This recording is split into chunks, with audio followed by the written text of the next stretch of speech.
नमस्कार। भोरे भोर में आपका एक बार फिर से बहुत बहुत अभिनंदन करते हैं। बिहार और बिहार की राजनीति अपनी चाल चलने लगी है और इस चाल में पुरानी बातों को याद करके और पुराने दुश्मनों को निपटाने की भी तैयारियां शुरू हो चुकी हैं।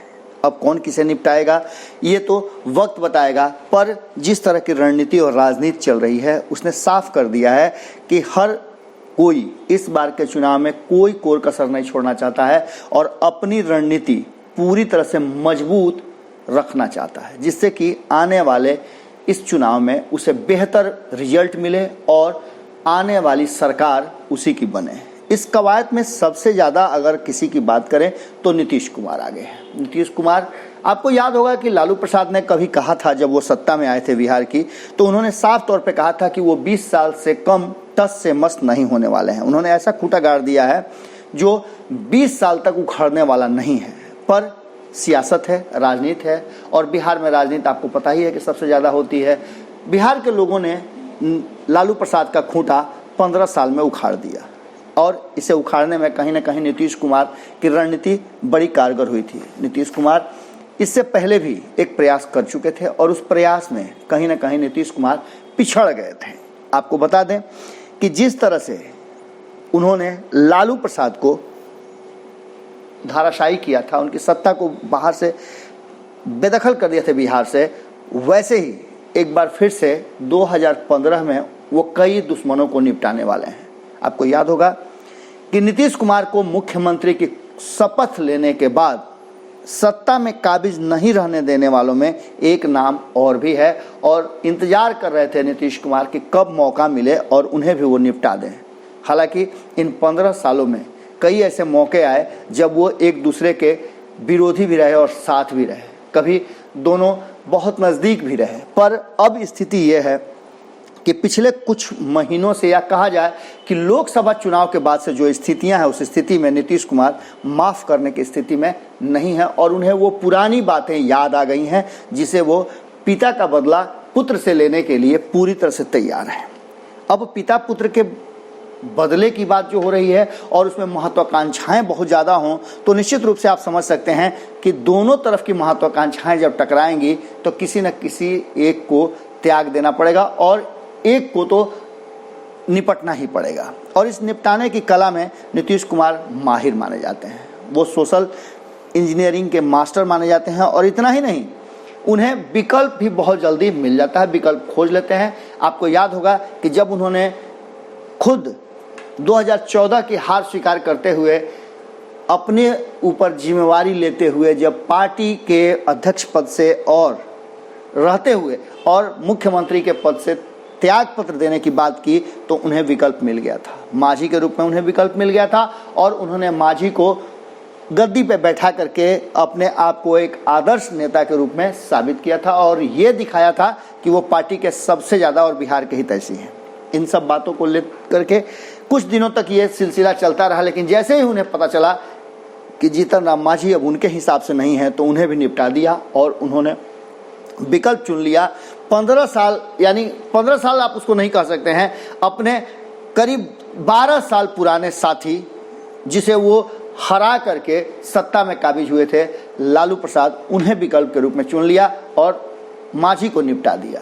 मांझी भागे दौड़े भारतीय जनता पार्टी के खेमे में एनडीए में चले गए और एनडीए में वो अपनी राजनीति करने लगे, नीतीश कुमार पर जमकर हमला भी करने लगे। 2015 के चुनाव में एनडीए के साथ लड़े और वक्त के हिसाब से अब सब कुछ चलता चला गया। लेकिन 2017 में जैसे ही नीतीश कुमार एनडीए में पहुंचे, उन्होंने फिर से अपने पुराने दुश्मन मांझी को निपटा दिया। लेकिन उससे भी बड़ा दुश्मन उनका एक खड़ा था जिसे वो वक्त बे वक्त सहारा भी देते रहे और एनडीए में जोड़ कर रखे भी रहे। तब उनकी ज़रूरत थी और उन्हें लग रहा था कि उसके बिना एनडीए में उनका मजबूत खूंटा नहीं रहेगा। आपको बता दें कि सब कुछ ठीक चल रहा था, लेकिन 2019 के लोकसभा चुनाव के बाद से जिस तरह दोनों में तल्खियां बढ़ी और महत्वाकांक्षाएं दोनों की टकराने लगी, कहीं ना कहीं नीतीश कुमार को लेकर के कहा यह जा रहा है कि भारतीय जनता पार्टी ने भी कोई बीच बचाव नहीं किया और न पहल किया। भारतीय जनता पार्टी को ऐसा लग रहा था कि एक बेहतर विकल्प है कि जिस तरह से नीतीश कुमार लालू और तेजस्वी का भय दिखाकर बार बार भारतीय जनता पार्टी को बैकफुट पर ले जाते हैं, तो नीतीश कुमार को भी भय दिखाने के लिए इन बाप बेटे का होना जरूरी है। ये दोनों बाप बेटा रामविलास पासवान और चिराग पासवान है। लगातार चिराग पासवान और रामविलास पासवान दोनों ही नीतीश कुमार की नीतियों और उनके क्रियाशैली पर तल्ख रहे हैं। 2017 में जब वो गए थे तब एक पद उन्होंने एलजेपी के खाते में दिया था और पशुपति कुमार पारस को एमएलसी भी बनाया और उन्हें मंत्रिमंडल में भी शामिल किया। लेकिन 2019 में अब कोई संबंध नहीं रह गया। पशुपति पारस एमपी बन गए और एलजेपी के खाते से वो सीट चली गई। नीतीश कुमार ने कोई पहल नहीं की और जब उन्होंने अपने मंत्रिमंडल का विस्तार किया तो उन्होंने एलजेपी को कोई तरजीह नहीं दी। तब स्थितियां कुछ अलग थी। लेकिन कोरोना संकट के दौरान और 2019 के चुनाव के बाद से लगातार जिस तरह से चिराग पासवान नीतीश कुमार को लेकर के हमले कर रहे हैं, उसकी खबरें हमने आपको कई बार दिखाई हैं। इतना ही नहीं, हमने आपको ये भी दिखाया कि उनके हमलों का जवाब किस तरह से जदयू के नेता दे रहे हैं, ये भी हमने दिखाया। लगातार आपको पता है कि डिजिटल माध्यम से नीतीश कुमार ने कई जिलों में लोगों से बात किया, उसमें जमुई भी एक था। हमने तब भी आपको बताया था कि लोगों से बात करते हुए किस तरह से आरसीपी सिंह ने नीतीश कुमार के सामने ही स्पष्ट रूप से कहा था कि चिराग पासवान को दूसरी बार एमपी बनाने का जो काम हुआ वो कहीं ना कहीं जदयू और जदयू के कार्यकर्ताओं ने किया। अगर जदयू के कार्यकर्ता उनका सपोर्ट नहीं किए होते तो वो एमपी नहीं बनते। बात यही नहीं है, नीतीश कुमार को अब ऐसा लगने लगा है कि कहीं ना कहीं चिराग पासवान के एनडीए में रहने से, एलजेपी के एनडीए में रहने से उनके हक हिस्से पर ग्रहण लगने वाला है, उस पर प्रभाव पड़ेगा और कहीं ना कहीं उनके लिए मुश्किल भरा सौदा हो सकता है। उनका कोई भरोसा नहीं। जिस तरह से पहली बार नीतीश कुमार जब मुख्यमंत्री बने थे तो चाबी लेकर के फरार हो गए थे रामविलास पासवान, बिल्कुल उसी तर्ज पे चिराग भी काम कर रहे हैं और चिराग का ये इस तरह का व्यवहार नीतीश कुमार को सशंकित किए हुए है। इन सब बातों को लेकर के अब पूरी योजना तैयार हो चुकी है। अब आपको बता दें कि इसके कई कारण हैं।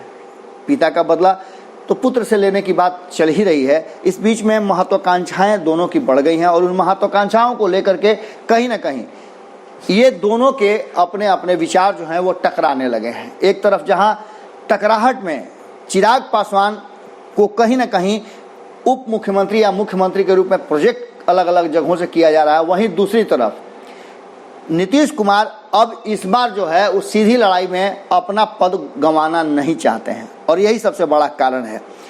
इसी बहाने कहीं ना कहीं नीतीश कुमार ने एक बड़ी योजना बना ली है जिसमें वो पूरी तरह से चिराग पासवान और एलजेपी को एनडीए से बाहर का रास्ता दिखाने का प्लान बना चुके हैं।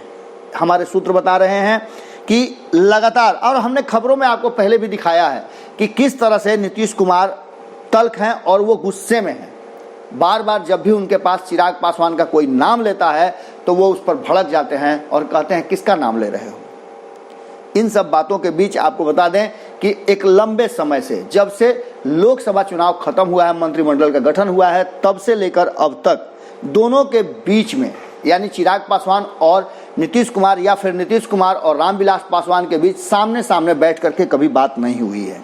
हालांकि हमने आपको बताया था कि लोकसभा के समय में जब चिराग पासवान बीजेपी और नरेंद्र मोदी के क्रियाशैली पर हमला कर रहे थे तब बीच बचाव का काम नीतीश कुमार ने ही किया था और उन्हें एनडीए का सदस्य बना करके रखा था। अब स्थिति यह है कि उनका विकल्प वो खोज चुके हैं। विकल्प के रूप में एक बार फिर से मांझी हैं और मांझी को ला करके चिराग को बाहर का रास्ता दिखाने का पूरा प्लान बन चुका है। आपको याद होगा कि चिराग से भले ही न मिले हों, रामविलास पासवान से भले ही बैठ के बात नहीं किए हों, लेकिन मांझी के साथ सारे गिले शिकवे भुलाकर एक बार फिर से उनका स्वागत करने के लिए जदयू के नेता से लेकर मुख्यमंत्री नीतीश कुमार तक तैयार हैं।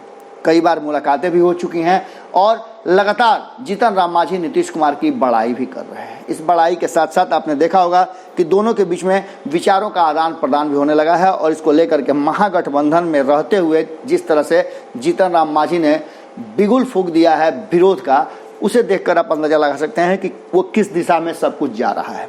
इन सब बातों के बीच एक चीज़, सीट शेयरिंग का फॉर्मूला जो है उसमें भी ज़्यादा झमेला नहीं होगा, क्योंकि चिराग पासवान ने जिस तरह से सीट मांगे हैं वो सीट निश्चित रूप से जदयू के खाते से ही जाएंगे। और नीतीश कुमार इस बार समझौता के मूड में नहीं है, वो अपने अधिक से अधिक सीटों पर लड़ना चाहते हैं। 2005 और 2010 की तरह वो अपने शर्तों पे सीट शेयरिंग का समझौता करना चाहते हैं। हमने आपको पहले ही बताया था कि 125 से ऊपर सीटें लड़ना चाहते हैं, वो अपने खाते में रखना चाहते हैं, और ये तभी संभव है जब चिराग पासवान एनडीए से बाहर हो जाएं। दूसरी तरफ बीजेपी को अपने गिरफ्त में रखने के लिए बेहतर विकल्प उनके लिए मांझी होंगे। मांझी को या तो कम सीटों पर भी सलटा लिया जाएगा, और दूसरी तरफ मांझी उनके साथ समय के साथ चल सकते हैं। अगर चुनाव बाद भी कोई समझौता करने की जरूरत हुई, किसी तरह के दबाव बनाने की जरूरत पड़ी, तो मांझी के द्वारा वो दबाव बनवा सकते हैं। पर चिराग पासवान से ऐसी उम्मीद वो नहीं कर सकते हैं, क्योंकि चिराग पासवान और उनके पिता से